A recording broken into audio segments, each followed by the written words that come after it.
DD Tamil செய்திகளுக்காக லலிதா சுரேஷ், என்னுடன் சைகை மொழிக்காக வினோத். தலைப்புச் செய்திகள்.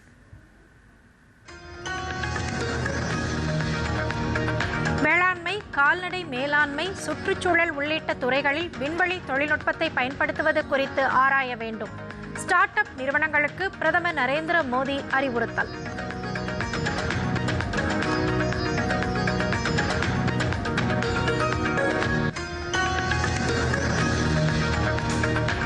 எல்லை பாதுகாப்பு படை வீரர்களின் நலனுக்கு மத்திய அரசு தொடர்ந்து முக்கியத்துவம் அளித்து வருகிறது. மத்திய உள்துறை அமைச்சர் அமித்ஷா பேச்சு.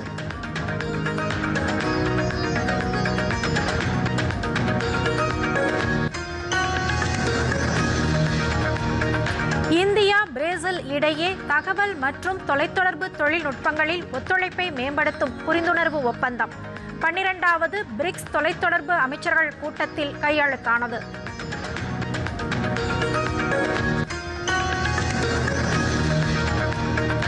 எண்ணூர் முகத்துவாரத்தில் மீன்கள் கொத்து கொத்தாக செத்து மிதந்த விவகாரம். பேரவையில் எடப்பாடி பழனிசாமி சிறப்பு கவன ஈர்ப்பு தீர்மானம்.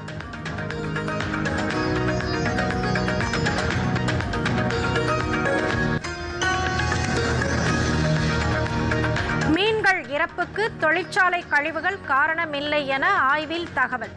மாநில சுற்றுச்சூழல் துறை அமைச்சர் ராஜீவ் விளக்கம்.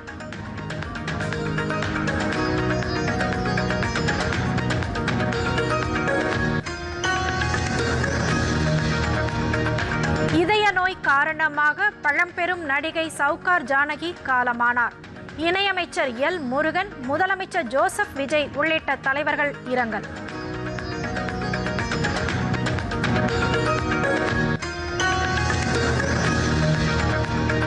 சட்டமன்ற உறுப்பினர்களுக்கு கார் வழங்கும் அரசின் கொள்கை முடிவு. சட்டப்பேரவையில் தவேக, திமுக உறுப்பினர்களிடையே கடும் வாக்குவாதம்.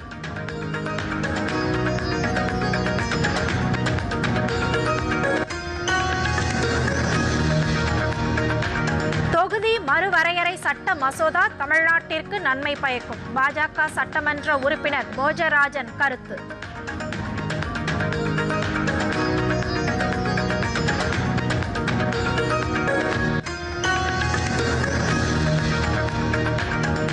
தங்கம் விலை இன்று ஒரே நாளில் சவரனுக்கு 2000 ரூபாய் அதிகரிப்பு. ஒரு சவரன் தங்கம் 1,18,800 ரூபாய்க்கு விற்பனை.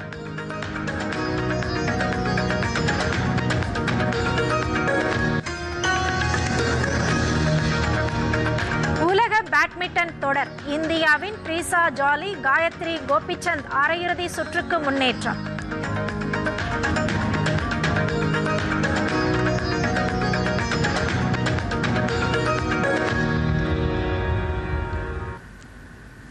விரிவான செய்திகள். வேளாண்மை, கால்நடை மேலாண்மை, சுற்றுச்சூழல் உள்ளிட்ட பல்வேறு துறைகளில் விண்வெளி தொழில்நுட்பத்தின் பங்களிப்பு குறித்து ஸ்டார்ட் அப் நிறுவனங்கள் ஆய்வு மேற்கொள்ளுமாறு பிரதமர் நரேந்திர மோடி அறிவுறுத்தியுள்ளார். புதுதில்லியில் இன்று 20 விண்வெளி ஸ்டார்ட் அப் நிறுவன தலைமை செயல் அதிகாரிகள் மற்றும் நிறுவனர்களுடன் பிரதமர் நரேந்திர மோடி கலந்துரையாடினார். அப்போது பேசிய அவர், ஸ்டார்ட் அப் நிறுவனங்கள் அடல் டிங்கரிங் ஆய்வகங்களுடன் இணைந்து செயல்பட்டு பள்ளி மாணவர்களிடையே விண்வெளி துறையில் பங்கேற்க ஊக்குவிக்கலாம் என்றார். இந்தியாவிற்கும் உலகிற்கும் இந்தியாவின் தனியார் விண்வெளி சூழல் அமைப்பு ஒரு பெரும் உந்து சக்தியாக அமையும் என்று பிரதமர் நம்பிக்கை தெரிவித்தார். விண்வெளித்துறையின் இளைஞர்களை சந்தித்தது ஒரு அற்புதமான அனுபவம் என்று குறிப்பிட்ட பிரதமர், இளம் தொழில் முனைவோர் மற்றும் புதுமை படைப்பாளர்கள் விண்வெளித்துறையில் சவாலான சூழலில் தங்கள் தைரியத்தை காட்டியுள்ளதாக பெருமிதம் தெரிவித்தார். கடந்த சில ஆண்டுகளில் மத்திய அரசின் சீர்திருத்தங்கள் காரணமாக இந்தியா விண்வெளித்துறையில் பெரும் சாதனைகளை படைத்துள்ளதாக அவர் குறிப்பிட்டார்.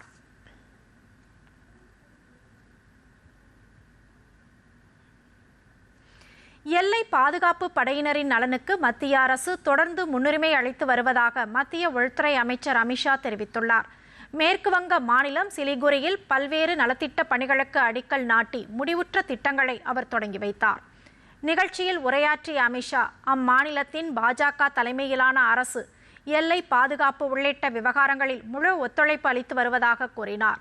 மத்தியில் பாஜக ஆட்சிக்கு வந்தது முதல் எல்லை பாதுகாப்பு வீரர்களின் நலனில் அதிக அக்கறை செலுத்தி வருவதாகவும், நேபாளம், பூட்டான் உள்ளிட்ட நாடுகளின் எல்லைகளில் சசஸ்திரா சீமாபால் முகாம்கள் அமைக்க முயற்சி மேற்கொள்ளப்பட்டு வருவதாகவும் கூறினார். சிலிகுரி முனைய பகுதிகளின் முக்கியத்துவம் கருதி அங்கு கண்காணிப்பை தீவிரப்படுத்த மத்திய அரசு தீவிர நடவடிக்கை மேற்கொண்டிருப்பதாகவும் அமித்ஷா குறிப்பிட்டார்.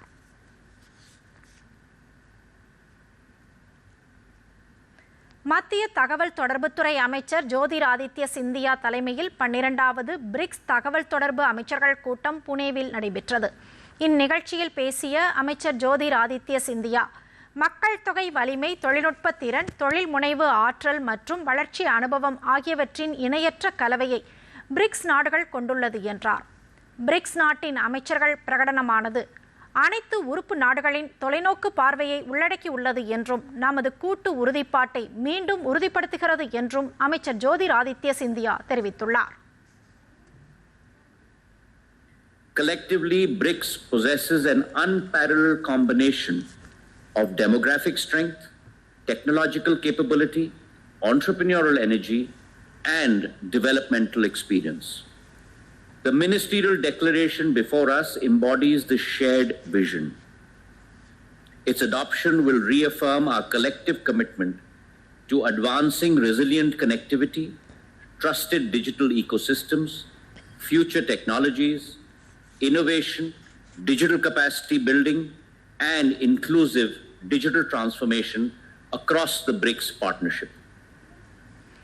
இந்த கூட்டத்தில் தகவல் மற்றும் தொலைத்தொடர்பு தொழில்நுட்பங்கள் துறையில் இந்தியா, பிரேசில் இடையேயான ஒத்துழைப்பை மேம்படுத்துவது தொடர்பான புரிந்துணர்வு ஒப்பந்தம் கையெழுத்தானது. குவாண்டம் தொழில்நுட்பம், செயற்கை நுண்ணறிவு மற்றும் இணைய பாதுகாப்பு துறைகளுக்கென தனித்தனியாக தேசிய அளவிலான திட்டங்களை மத்திய அரசு முன்னெடுத்து வருவதாக மத்திய அறிவியல் தொழில்நுட்பத்துறை இணையமைச்சர் ஜிதேந்திர சிங் தெரிவித்துள்ளார். சென்னையில் பிரிக்ஸ் நாடுகளின் அறிவியல் தொழில்நுட்பம், புதுமை கண்டுபிடிப்பு துறைகளுக்கான அமைச்சர்கள் கூட்டம் நடைபெற்றது.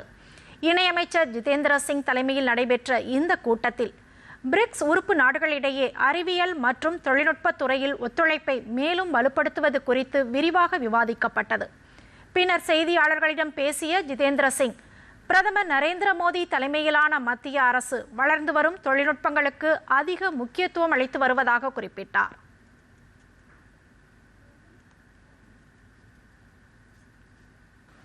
India remains committed to balancing and advancing an open, inclusive, and human-centric approach to science and innovation, guided by initiatives such as the National Quantum Mission and National Supercomputing Mission, the BioE3 policy, the National Geospatial Policy, and our expanding digital public infrastructure and the digital infrastructure ecosystem over the last 12 years by the government headed by Prime Minister Narendra Modi. மேலும் இந்தியாவின் ஆழ்கடல் இயக்கம் குறித்தும் BRICS நாடுகளின் கூட்டத்தில் ஆலோசிக்கப்பட்டதாகவும் தெரிவித்தார். எண்ணூர் கொசஸ்தலை ஆற்றில் மீன்கள் கொத்து கொத்தாக செத்து மிதந்ததற்கு தொழிற்சாலை கழிவுகள் காரணமில்லை என ஆய்வில் தெரிய வந்துள்ளதாக பேரவையில் அரசு விளக்கமளித்துள்ளது.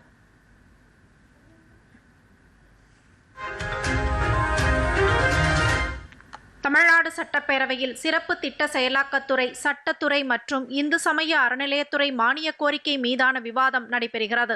அதற்கு முன்னதாக எண்ணூர் முகத்துவாரத்தில் மீன்கள் செத்து மிதந்த விவகாரம் தொடர்பாக பேரவையில் எடப்பாடி பழனிசாமி சிறப்பு கவன ஈர்ப்பு தீர்மானம் கொண்டு வந்தார். அப்போது பேசிய அவர், தொழிற்சாலைகளில் இருந்து வெளிவந்த நச்சுத்தன்மை வாய்ந்த கழிவு ஆற்றில் கலந்ததால் மீன்கள் செத்து மிதந்ததாகவும் அரசு அதற்கு உரிய நடவடிக்கை எடுக்க வேண்டும் என்றும் வலியுறுத்தினார். முகத்துவார பகுதியில் ரசாயன கழிவு கலக்கப்படுவது என பசுமை தீர்ப்பாயம் எச்சரித்துள்ள நிலையிலும் கழிவுகள் ஆற்றில் கலப்பதாக புகார் அளித்துள்ளது.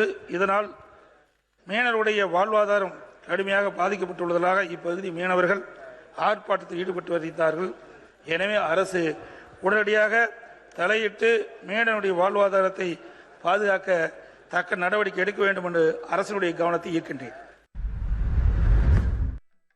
இது தொடர்பாக பேசிய பாமக உறுப்பினர் கணேஷ்குமார், தொழிற்சாலை கழிவுகள் ஆற்றில் கலப்பது தொடர்கதையாக மாறிவிட்டதாக குற்றம் சாட்டினார். நம்முடைய சுற்றுச்சூழல் துறை என்பது உடனடியாக சுற்றுச்சூழலை பாதிக்கின்ற அனைத்து நிறுவனங்கள் மீதும் கடுமையான நடவடிக்கைகளை மேற்கொள்ள வேண்டும். இதற்கென்று தனியாக ஒரு விசாரணை ஆணையம் அமைத்து சுற்றுச்சூழல் மேலும் தமிழகத்தில் பாதிக்கப்படாமல் இருப்பதற்கு கடுமையான நடவடிக்கைகளை மேற்கொள்வதற்கு நம்முடைய அரசு முன்வர வேண்டும். திமுக ஆட்சியில் அப்பகுதியில் எண்ணெய் கசிவு ஏற்பட்ட போது அதனை ஆய்வு செய்து அப்பகுதி மக்களுக்கு நிவாரணம் வழங்கப்பட்டதாக திமுக எம்எல்ஏ தங்கம் தென்னரசு கூறினார். தற்போது அந்த ஆற்றில் மீன்கள் இறந்து கிடப்பதால் மீனவர்களின் வாழ்வாதாரம் பாதிக்கப்பட்டுள்ளதாகவும் அந்த பகுதிக்கு அரசு தனி கவனம் செலுத்தி அவர்களது வாழ்வாதாரம் பாதுகாக்க வேண்டும் என்றும் அவர் வலியுறுத்தினார். இது ஒரு தொடர்கதையாகவே அந்த பகுதியிலே இருக்கிறது. அது பெருமளவிலே சூழலியல் கேடுபாடுகளை உருவாக்குவதோடும் அங்கே இப்போது மீன்கள் செத்து மிதக்கக்கூடிய அளவிற்கு அது அங்கே நம்பி இருக்கக்கூடிய மீனவர்களுடைய வாழ்வாதாரத்தை பாதிக்கக்கூடிய அளவில் சூழல்நிலையை முற்றமாக கெடுக்கக்கூடிய வகையில் அமைந்திருக்கக்கூடிய காரணத்தால் அரசு அதற்கான உடனடியான நடவடிக்கைகளை மேற்கொண்டு தொடர்ந்து இந்த கேடுபாடுகளிலிருந்து அந்த பகுதியை காப்பாற்றக்கூடிய வகையில் ஒரு சூழலியல் மண்டலமாக அதை உருவாக்கக்கூடிய வகையில் அரசு நடவடிக்கைகளை மேற்கொள்ள வேண்டும் என்று அரசின் கவனத்தை ஈர்த்து அமைகிறேன். ஆற்றில் தொழிற்சாலை கழிவுகளை கொட்டும் நிறுவனங்களின் மீது அரசு கடுமையாக நடவடிக்கை எடுக்க வேண்டும் என காங்கிரஸ் சட்டமன்ற உறுப்பினர் தாரகை கத்பட் வேண்டுகோள் விடுத்தார். இந்த ஆற்றின் அருகே பல தொழிற்சாலைகள் இயங்கி வருகின்றன. இது குறித்து பாதிக்கப்பட்ட மீனவர்களின் கவலையை கருத்தில் கொண்டு ஆற்றின் தொழிற்சாலை கழிவுகளை கொட்டும் தொழிற்சாலைகள் மீது கடுமையான நடவடிக்கை அரசு எடுக்க வேண்டும் என்றும் இனிவரும் காலங்களில் இதுபோன்று நடைபெறாமல் இருக்க மாசு கட்டுப்பாட்டு வாரியம் மற்றும் மீன்வளத்துறை இணைந்து ஆற்றின் அருகே உள்ள தொழிற்சாலை கழிவுகளை கண்காணித்து மீனவர்கள் மற்றும் சுற்றுச்சூழல் பாதிக்காத வகையில் ஒரு கண்காணிப்பு குழுவை ஏற்படுத்த வேண்டும் என்று அரசின் கவனத்தை ஈர்த்து கொள்கிறேன். இதற்கு பதிலளித்த சுற்றுச்சூழல் துறை அமைச்சர் ராஜீவ் இது தொடர்பான புகார்கள் வந்தவுடன் அந்த ஏரியை முழுமையாக ஆய்வு மேற்கொண்டதாக தெரிவித்தார். மீன்கள் செத்து மிதந்ததற்கு தொழிற்சாலை கழிவுகள் காரணம் இல்லை என ஆய்வில் தெரிய வந்துள்ளதாகவும் அமைச்சர் ராஜீவ் குறிப்பிட்டார். மெயினா இந்த மீன்கள் செத்து மிதப்பதற்கு மெயின் காரணம் பார்த்தீங்கன்னா டிசால்வ்ட் ஆக்சிஜன். அது 4 மில்லிகிராம் பெர் லிட்டருக்கு மேல இருக்கணும். ஆனா அந்த 2 இடங்கள்லயுமே 2 இருந்தது. அந்த மெயினா அந்த டிசால்வ் ஆக்சிஜன் கம்மியாகிறதுக்கு மனித கழிவுகள் கலப்பதற்கும் சில காரணங்கள் இருக்கு, கழிவுநீர் கலப்பதற்கும் காரணம் இருக்கு. அப்போ நம்ம சுற்றி உள்ள ஃபேக்டரி கழிவுநீர் ஏதாவது வந்திருக்கா, டாக்ஸிக் கேஸ் ஏதாவது கலந்துருக்கா அப்படின்னு கண்டறியும் போது அந்த மாதிரி எதுவுமே இல்லை, எண்ணெய் படலங்கள் எதுவுமே இல்லை. அப்போ நிறைய விஷயத்துல நம்ம ஹேண்ட் மீட்டர் வச்சு நிறைய இடத்துல ஆய்வு பண்ணோம். ஆய்வு பண்ணும்போது டெம்பரேச்சருமே நார்மலா தண்ணிகள் இருந்து அதே அதில் பார்த்தீங்கன்னா 2150 கிலோ மீன்கள் இறந்துருந்தது. அதை உடனே சென்னை கார்பரேஷனோட ஒத்துழைப்போட சேர்ந்து எல்லாத்தையும் அப்புறப்படுத்தியாச்சு மாசு ஏற்படாத வகையில.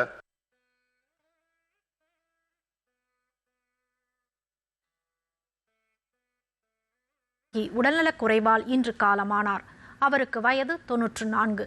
இதய நோய் காரணமாக மருத்துவமனையில் அனுமதிக்கப்பட்டிருந்த நிலையில் சிகிச்சை பலனின்றி அவரது உயிர் பிரிந்தது. தமது தனித்துவம் மிக்க நடிப்பால் லட்சக்கணக்கான ரசிகர்களை தன்வசம் இழத்தவர் சவுகார் ஜானகி.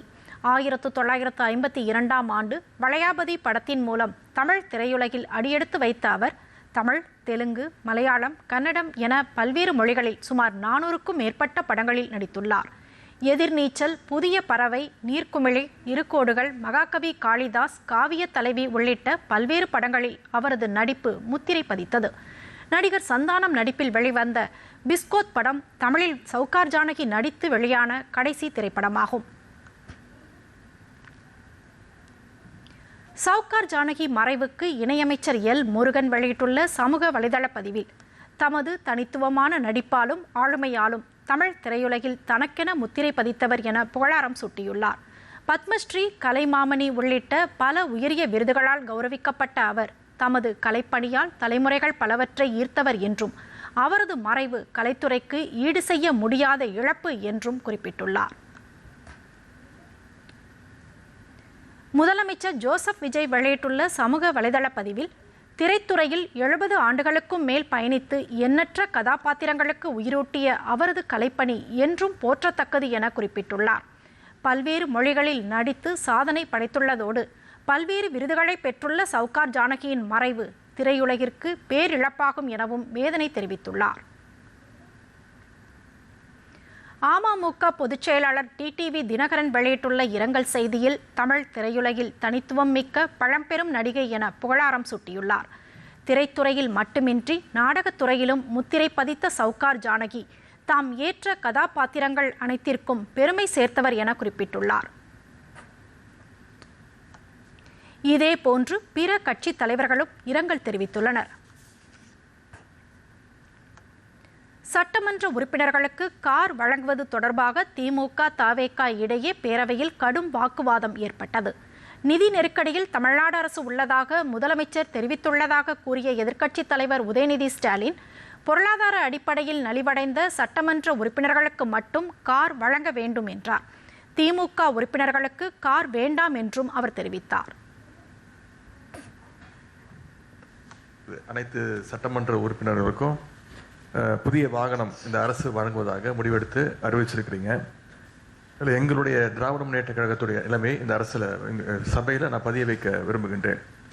ஏற்கனவே தமிழ்நாடு அரசு கடும் நிதி நெருக்கடியில் இருப்பதாக மாண்புமிகு முதலமைச்சர் அவர்களே கூறி வருவதால் எங்களுடைய கழக தலைவர் மாண்புமிகு முன்னாள் முதலமைச்சர் திரு முத்துவேல் கருணாநிதி ஸ்டாலின் அவர்களின் அறிவுறுத்தலின் பேரில் திராவிட முன்னேற்ற கழகத்தைச் சேர்ந்த 59 சட்டமன்ற உறுப்பினர்கள் இவ்வாகனங்களை பெறுவதில்லை என்று முடிவெடுத்துள்ளோம்.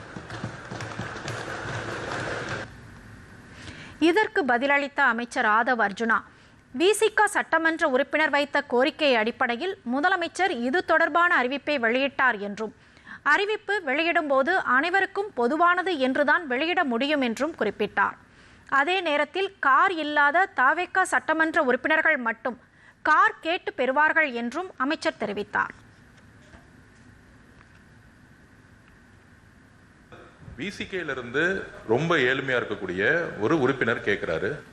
அவருடைய குரல் யார் யாரெல்லாம் பஸ்ல வராங்க, யார் யாரெல்லாம் ட்ரெயின்ல வராங்க, அவருடைய குரலா இருந்துச்சு. ஒரு அறிவிப்பு பெறும் பொழுது இந்த கட்சியோடைய சட்டமன்ற உறுப்பினர், இந்த கட்சியோடைய உறுப்பினர்களுக்கு அறிவிப்பு வராது. முதலமைச்சர் பொதுவா எல்லோருக்கும் ஒரு அறிவிப்பை கொடுக்கிறாரு. அதுல தமிழக வெற்றி கழகத்தோட நிலைப்பாடு, ஏற்கனவே கார் இருக்கவங்க அப்ளை பண்ண மாட்டாங்க, இதுதான் நிலைப்பாடு. இது எல்லா கட்சியோட நிலைப்பாடு அப்படிதான். ஆனா அறிவிப்பு.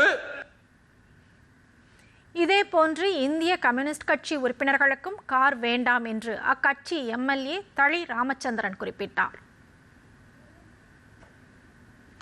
பொருளாதார ரீதியாக தேவைப்படுபவர்களுக்கு கார் வழங்கலாம் என்பதே தங்கள் நிலைப்பாடு என பாமக உறுப்பினர் கணேஷ்குமார் கூறினார்.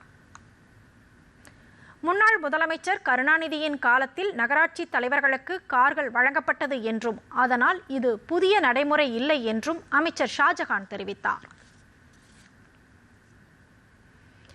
தொகுதி மறுவரையறை சட்டம் தமிழ்நாட்டிற்கு நன்மை பயக்கக்கூடியது என பாஜக சட்டமன்ற உறுப்பினர் போஜராஜன் தெரிவித்துள்ளார். சட்டமன்ற வளாகத்திற்கு வெளியே செய்தியாளர்களிடம் பேசிய அவர், இன்றைய மானிய கோரிக்கை மீதான விவாதத்தில் மத்திய உள்துறை அமைச்சர் அமித்ஷாவின் சென்னை வருகை குறித்தும் தொகுதி மறுவரையறை குறித்தும் கேள்வி எழுப்பப்பட்டதற்கு கடும் கண்டனம் தெரிவித்தார். தொகுதி மறுவரையறை சட்டம் அமலுக்கு வந்தால் தற்போது 39ஆக உள்ள தமிழக நாடாளுமன்ற உறுப்பினர்களின் எண்ணிக்கை 59ஆக அதிகரிக்கும் எனவும் போஜராஜன் குறிப்பிட்டார். 50% உயர்வு என்று வந்தால் நமக்கு இப்போ 39 மெம்பர் இருக்கிறோம், அது 59 ஆகும். 7.8 என்ற கணக்கிலே இருக்கின்ற சதவீதம் அது அதை விட உயருமே தவிர குறையாது. ஆகவே டீலிமிட்டேஷனில் இன்று மத்திய அரசு கொண்டு வருகின்ற அந்த திட்டத்தில் தமிழகத்திற்கோ தென்னகத்திற்கோ எந்த குறைபாடு வராது, நலன்கள் பாதிக்கப்படாத அளவிலே அவர்கள் செய்ய இருக்கின்றார்கள்.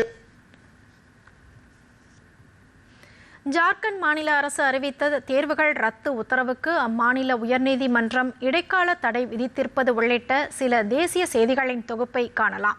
விரைவில் குணமடையவும் நல்ல உடல் நலத்துடன்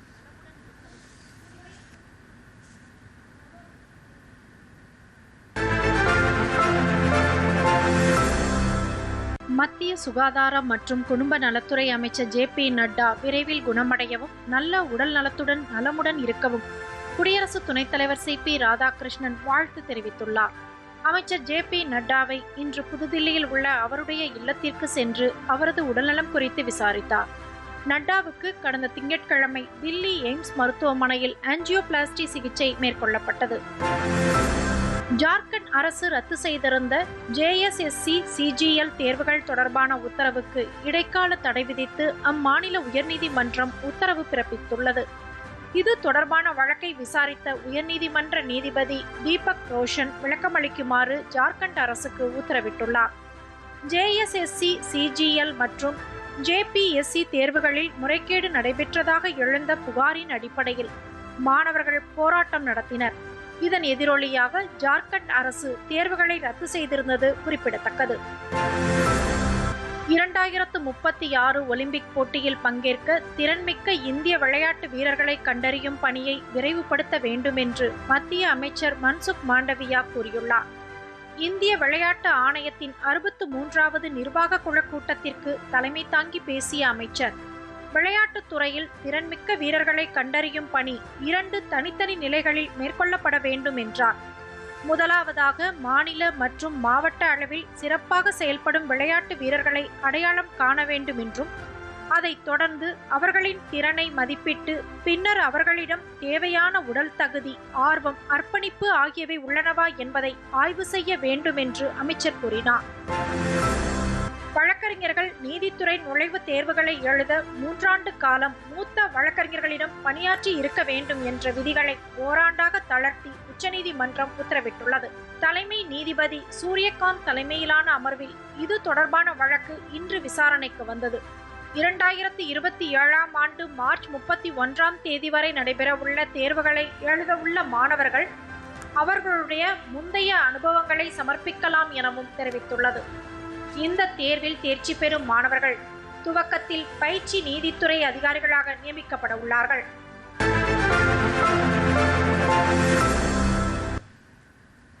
சிறிய இடைவேளைக்கு பிறகு செய்திகள் தொடரும்.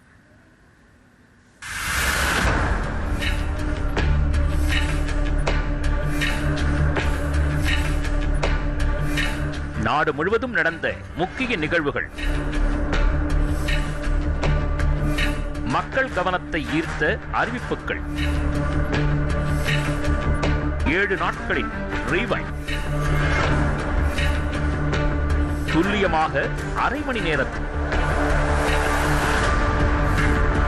இது இந்தியா இந்த வாரம். ஒவ்வொரு வாரமும் சனிக்கிழமை தோறும் இரவு 7:30 மணிக்கு உங்கள் DD தமிழ் தொலைக்காட்சி.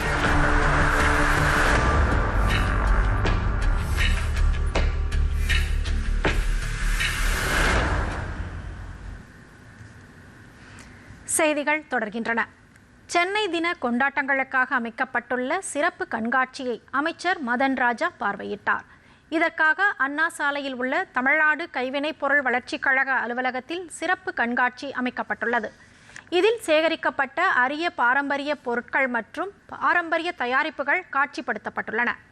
இவற்றை பார்வையிட்ட மாநில சிறு குறு மற்றும் நடுத்தர தொழில்கள் துறை அமைச்சர் மதன் ராஜா, உலகளாவிய வர்த்தகத்தில் பாரம்பரிய தயாரிப்புகள் முக்கிய பங்கு வகிப்பதாக கூறினார். தமிழ்நாடு அரசு பாரம்பரிய தயாரிப்புகளை ஊக்குவித்து வருவதுடன் நமது செழுமையான பாரம்பரியத்தை பாதுகாக்கவும் மேம்படுத்தவும் பல்வேறு நடவடிக்கைகளை எடுத்து வருகிறது என்றும் அமைச்சர் மதன் ராஜா தெரிவித்தார். தமிழ்நாடு அரசு இந்த பாரம்பரியம் மிக்க நம்ம இந்த பூம்புகார் மூலமா நம்ம என்ன பண்ணியிருக்கோம் அப்படின்னா, இந்த மெட்ராஸ் யூனிவர்சிட்டி வந்து இன்னைக்கு வந்து நம்ம ட்ரெடிஷ்னல் ப்ராடக்ட் மூலமா நம்ம இன்னைக்கு வந்து விழா கொண்டாடிட்டு இருக்கோம். ஸோ அது ரிகார்டிங் நம்ம என்ன பண்ணியிருக்கோம்னா, நிறைய பாரம்பரியம் மிக்க நம்ம ட்ரெடிஷ்னல் ப்ராடக்ட்ஸ் வந்து பார்த்தீங்கன்னா நம்ம இன்னைக்கு வந்து அறிமுகப்படுத்தியிருக்கிறோம். நம்ம வந்து வேர்ல்டு வைடில் இன்னைக்கு வந்து பார்த்தீங்கன்னா சென்னை அப்படிங்கிற விஷயம் வந்து இன்னைக்கு இவ்வளோ தூரம் வந்திருக்குன்னா அது கிட்டத்தட்ட ஒரு 500 வருஷம் ஒரு பாரம்பரிய மிக்க விஷயம். அடுத்தடுத்த ஒவ்வொரு கட்டத்தையும் நகர்ந்து இன்னைக்கு வந்து பல வகையில் ஒரு மிகப்பெரிய ஒரு எக்கோசிஸ்டமா டெவலப்மெண்ட் ஆகியிருக்குது. சென்னை தினம் ஒவ்வொரு ஆண்டும் ஆகஸ்ட் 22ஆம் நாள் கொண்டாடப்படுகிறது.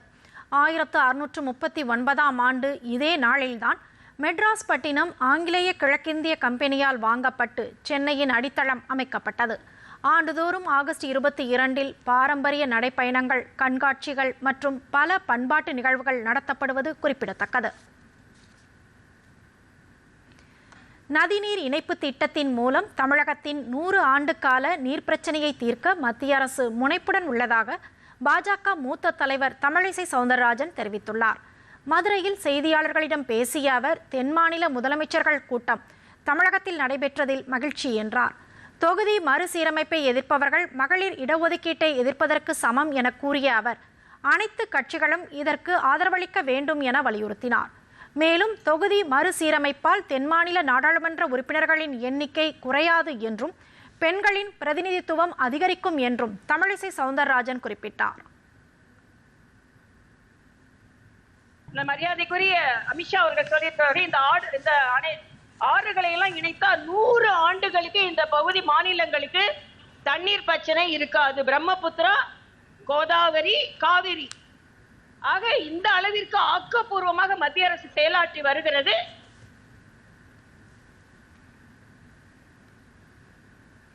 ரயில் தடம் புரளும் நேரத்தில் மேற்கொள்ள வேண்டிய அவசரகால நடவடிக்கைகள் குறித்த ஒத்திகை நிகழ்ச்சி திருச்சி ரயில் நிலையத்தில் நடைபெற்றது.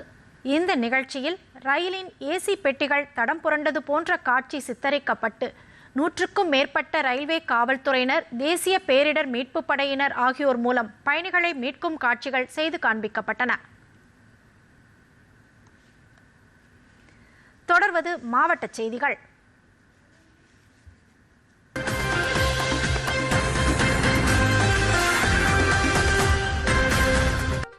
அனைத்து சட்டமன்ற உறுப்பினர்களுக்கும் கார் என்ற அறிவிப்பை தமிழ்நாடு அரசு மறுபரிசீலனை செய்ய வேண்டும் என மார்க்சிஸ்ட் கம்யூனிஸ்ட் கட்சி மாநில செயலாளர் சண்முகம் தெரிவித்துள்ளார். குடிநீர் விநியோகத்தை சேலம் மாநகராட்சி தனியார் வசம் ஒப்படைத்ததை ரத்து செய்ய வலியுறுத்தி கோட்டை மைதானத்தில் மார்க்சிஸ்ட் கம்யூனிஸ்ட் கட்சியின் சார்பில் ஆர்ப்பாட்டம் நடைபெற்றது. இந்த ஆர்ப்பாட்டத்திற்கு அக்கட்சியின் மாநில செயலாளர் சண்முகம் தலைமை வகித்தார். தொடர்ந்து செய்தியாளர்களிடம் பேசிய அவர், கார் தேவைப்படும் சட்டமன்ற உறுப்பினர்களுக்கு அரசு கடனுதவி வழங்கலாம் என்று தெரிவித்தார். மேலும் முழுமையான பயிர்க்கடன் தள்ளுபடி செய்ய நிதி நிலைமையை காரணம் காட்டும் அரசுக்கு கார் வழங்க நிதி சுமை இல்லையா என்றும் அவர் கேள்வி எழுப்பினார். மேகதாது அணை பிரச்சனையில் அனைத்து கட்சிகளும் ஓரணியில் திரள வேண்டும் என்று தமிழ் மாநில காங்கிரஸ் கட்சி தலைவர் ஜி.கே. வாசன் தெரிவித்துள்ளார். கிருஷ்ணகிரியில் செய்தியாளர்களிடம் பேசிய அவர், காவிரி ஆணையம் அறிவித்த தண்ணீரை முழுமையாக பெற்றுக் கொடுக்க இணைந்து செயல்பட வேண்டும் என்று கேட்டுக்கொண்டார். தமிழகத்தில் அனைத்து துறைகளிலும் லஞ்சம் குறைந்திருக்கிறது என்று கூறிய அவர், விவசாயிகள் கடனை முழுமையாக தள்ளுபடி செய்ய தமிழக அரசு முயற்சிக்க வேண்டும் என்றும் தெரிவித்தார். ஜோலார்பேட்டையிலிருந்து கிருஷ்ணகிரி வழியாக ரயில் பாதை அமைக்க வேண்டும் என்ற நீண்டகால கோரிக்கையினை மத்திய மாநில அரசுகள் நிறைவேற்றிட வேண்டும் என்றும் ஜி.கே. வாசன் கேட்டுக்கொண்டார். கோவை உள்ளிட்ட ரயில் நிலையங்களில் தூய்மையான குடிநீர் விநியோகம் உறுதி செய்யப்பட்டுள்ளதாக சேலம் கோட்ட ரயில்வே மேலாளர் பன்னாலால் தெரிவித்துள்ளார். வடகோவை ரயில் நிலையத்தில் சேலம் கோட்ட ரயில்வே மேலாளர் பன்னாலால், கோவை மாநகராட்சி ஆணையர் கட்டா ரவி தேஜா, கோவை நாடாளுமன்ற உறுப்பினர் கணபதி ராஜ்குமார் உள்ளிட்டோர் ஆய்வு மேற்கொண்டனர். இதில் தற்போது மேற்கொள்ளப்பட்டு வரும் புதுப்பிப்பு பணிகள் குறித்து ஆய்வு செய்யப்பட்டது. இதனைத் தொடர்ந்து பேசிய சேலம் கோட்ட ரயில்வே மேலாளர் பன்னாலால், போத்தனூர் ரயில் நிலையத்தை 50 கோடிக்கும் அதிகமான மதிப்பீட்டில் மறுசீரமைக்கும் பணிகள் விறுவிறுப்பாக நடைபெற்று வருவதாக தெரிவித்தார். தூத்துக்குடி மாவட்டத்தில் 50,000 கோடி ரூபாய் மதிப்பிலான தொழில் முதலீடுகள் ஈர்க்கப்பட்டுள்ளதால் இன்னும் 10 ஆண்டுகளில் தொழில் வளர்ச்சி பெற்ற மாவட்டமாக உருவாகும் என மாவட்ட ஆட்சியர் விஷு மகாஜன் தெரிவித்துள்ளார். தூத்துக்குடி மாவட்டம் உயர்கல்வி வழிகாட்டுதல் மற்றும் நேரடி சேர்க்கை முகாமை இன்று தொடங்கி வைத்து மாணாக்கர்களுக்கு ஆட்சியர் கருத்துரை வழங்கினார்.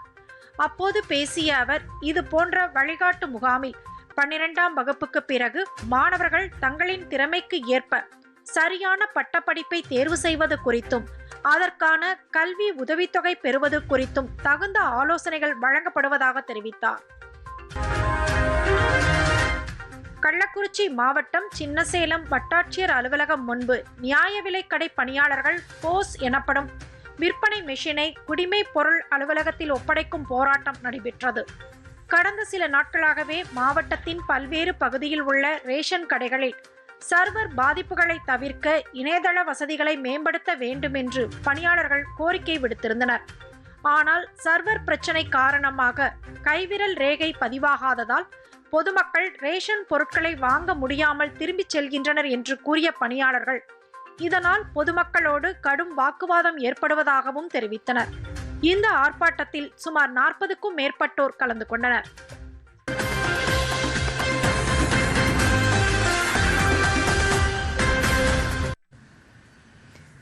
இத்துடன் இந்த செய்தி அறிக்கை நிறைவடைகிறது. மீண்டும் செய்திகள் இரவு 7 மணிக்கு. வணக்கம்.